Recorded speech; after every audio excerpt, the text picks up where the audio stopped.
தம்பி டீ இன்னும் வரல. Okay sir. நான் கவர் பண்ணிடுறேன் சார், ஒன்றும் ப்ராப்ளம் இல்லை. அது ஓகே ராகுல். ஓகே சார், எல்லாத்தையும் கவர் பண்ணிடுறேன் sir. Okay sir, okay sir.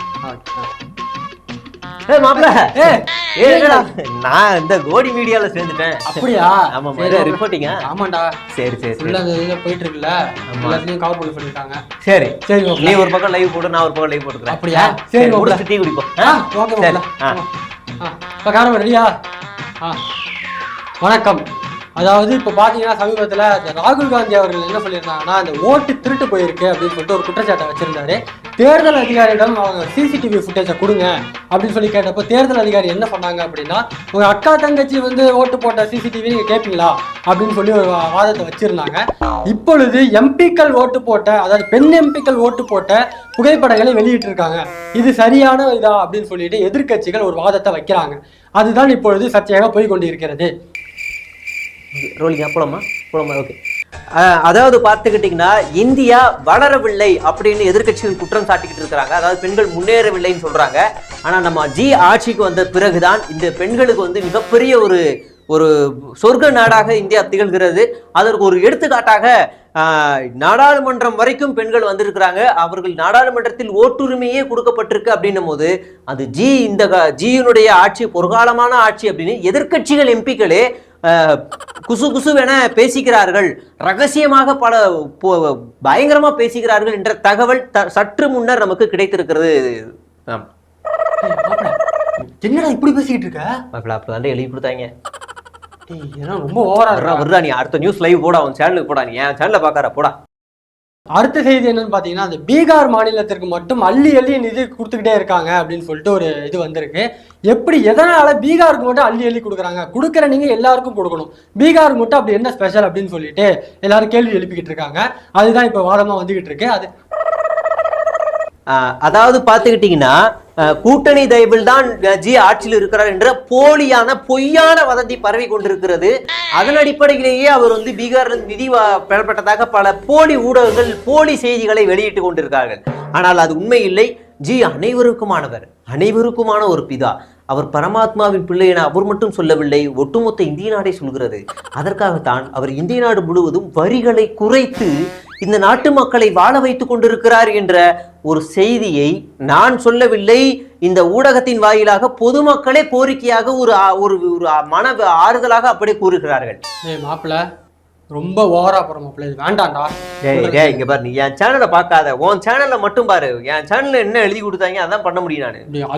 நான் ஒரு சாதாரண எம்ப்ளாயிடா, மனசாட்சியோட பேசணும்டா. ரோல் போட்டார் பாரு கேமராமேன், பேசு. அதாவது இப்பொழுது வடக்கு சைடு நிறைய போலிகள் உருவாகிக்கிட்டு இருக்கு. குறிப்பா சொல்லணும்னா, போலியான டோல்கேட் வந்தது, போலியான உச்ச நீதிமன்றம் வந்தது, போலியான நீதிமன்றம் வந்தது, போலியான போலீஸ் ஸ்டேஷன் வந்தது. இது போல பல போலிகள் அங்க உருவாகிக்கிட்டே இருக்கு. இது எப்படி பண்றாங்கங்கிறதே கணிக்க முடியல அப்படின்னு சொல்லிட்டு மக்கள்லாம் ஒரு இதுல இருக்காங்க. மற்ற ஸ்டேட்டு குழம்பி போயிருக்காங்க, இது எப்படி நடக்குது அப்படின்ட்டு. அதாவது சமீபத்தில் ஜி பேசும்போது மனவேதனையோடவே ஒரு விஷயத்தை குறிப்பிட்டிருக்கார். அதாவது வட மாநிலங்கள் இருக்கக்கூடிய இளைஞர்கள் படிப்பிலும் திறமையிலும் அதீத திறமைசாலிகளாகவே முன்னேறி கொண்டிருக்கிறார்கள். அவர்கள் வளர்ச்சியை நோக்கி அடியெடுத்து வைத்துக் கொண்டிருக்கிறார்கள். ஏனோ தெரியவில்லை, தென் மாநிலத்தில் இருக்கும் இளைஞர்கள் கொஞ்சம் இப்படி இல்லை அப்படின்னு அவர் வருத்தப்பட்டிருக்காரு. வட மாநில இளைஞர்கள் மாதிரி தென் மாநில இளைஞர்கள் முன்னேற வேண்டும் அப்படின்னு அவரு பதிவு பண்றாரு. ஏன் அந்த இடத்துல ஏன் வளர மாட்டீங்க, அந்த இடத்துல எங்க ஆட்சியை கொடுங்க, நாங்க மாத்தி காட்டுறோம் அப்படின்னு ஒரு வேதனையோடவே அந்த இடத்துல பதிவு பண்றாரு. மாப்பிள்ள ரிப்போர்ட்டிங் பண்றது வேற இடம் இல்லாம இங்க நின்றுட்டு இருக்காங்க.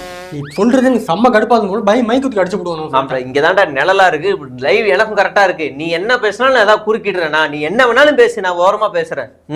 மனசாட்சியே இல்லடா எங்களுக்கு. சை. அதாவது இப்போ முக்கியமான செய்தி என்ன அப்படின்னா, ட்ரம்ப் அவர் வந்து நம்ம ஜிக்கு வந்து ஒரு லெட்டர் எழுதியிருக்காரு. என்ன அப்படின்னா, மிஸ் யூ நண்பா அப்படின்னு ஒரு லெட்டர் எழுதியிருக்காரு. அதே மாதிரி இங்கேருந்து நம்ம ஜி மிஸ் யூ நண்பா அப்படின்னு சொல்லிட்டு ஒரு லெட்டர் அமைச்சிருக்காரு. இது நல்ல விஷயமாச்சே, பரவாயில்ல, ரெண்டு பேரும் மாறி மாறி மிஸ் யூ சொல்லிக்கிறாங்களே அப்படின்னு பார்த்தாக்கா, ட்ரம்ப் என்ன வேலை பார்க்குறாருன்னா, இங்கேருந்து யூரோப் கண்ட்ரிக்கு போயிட்டு நாங்கள் போட்டா மாதிரி இந்தியாவுக்கு ஃபுல்லாக நிதி அதிகமாக போடுங்க அப்படின்னு சொல்லிட்டு அங்கே பேச்சுவார்த்தை நடத்திருக்காரு. இது எந்த விதத்தில் நியாயம் அப்படின்னு சொல்லிட்டு எல்லாருமே கேள்வி எழுப்புறாங்க. இதுதான் பெரிய சர்ச்சையாக இப்போ போய்கிட்டு இருக்கு. அதாவது பார்த்துக்கிட்டிங்கன்னா, ட்ரம்ப் வந்து நம்ம ஜியோட தயவு வேணும், மிஸ் யூ நண்பான் லெட்டர் எழுதின உடனே திரும்ப இவருக்கு ஒரு கடிதம் எழுதுகிறார். அதில் மிரண்டு போகிறார் ட்ரம்ப், தெரிச்சு ஓடுகிறார்.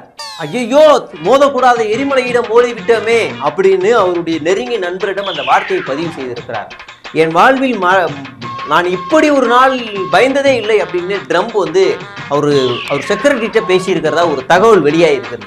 அந்த அளவுக்கு அலற விட்ட, மிரள விட்ட, தெரிக்க விட்ட, ஓட விட்ட, கதற விட்ட, அப்படியே விட்ட பல சம்பவங்களை நம்மளுடைய ஜி செய்திருக்கிறார். அடுத்ததாக என்ன அப்படின்னா, இந்த மேல நம்ம அடுத்த நாடுகளை பேசிட்டு இருக்கும் போது நம்ம ஜி சைனா போயிருக்காரு. சைனா போனவர் இந்த எல்லை பிரச்சனையை பத்தி பேசவே இல்லை. எதனால அதை பத்தி பேசல? மற்ற விஷயத்தெல்லாம் பேசலாம், எதுக்கு அதை பத்தி பேசல? அதுதானே முக்கியமான பிரச்சனை. அதை பேசாம எதுக்கு வந்தாரு அப்படின்னு சொல்லிட்டு எல்லாருமே கேள்வி எழுப்பிட்டு இருக்காங்க. அது ஏன் அப்படிங்கிறது, அதாவது சமீபத்தில் சீனா சென்றிருந்த நம்மளுடைய ஜி சில விஷயங்களை பேசவில்லை என எதிர்கட்சிகள் குற்றம் சாட்டுகின்றனர். ஆனால் அவர் கண்ணிலேயே பேசியிருக்கிறார்.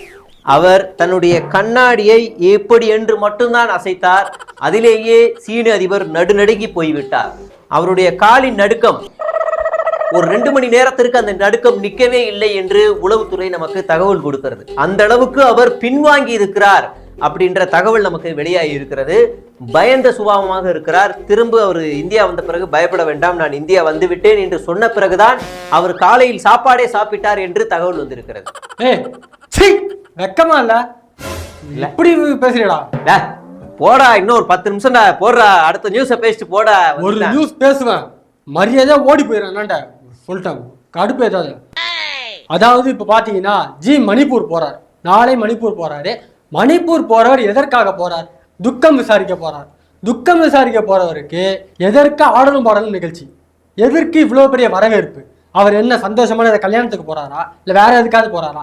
துக்கம் விசாரிக்க போறவருக்கு எதுக்கு இந்த விஷயம்?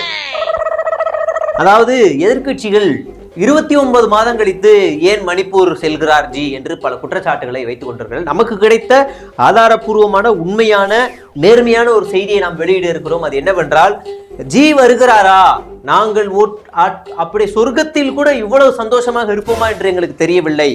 ஆரவாரத்துடன் அவரை நாங்கள் வரவேற்கிறோம். ஆடல் பாடல் நிகழ்ச்சி மட்டுமே அவரை குளிர வைக்குமா மனதை, அப்படி என்று அவர்கள் சந்தோஷத்தின் வெள்ளத்தில் மிதந்து கொண்டிருப்பதாக அங்க இருக்கக்கூடிய தகவல்கள் நமக்கு காட்சியாக வந்து கொண்டிருக்கின்றது.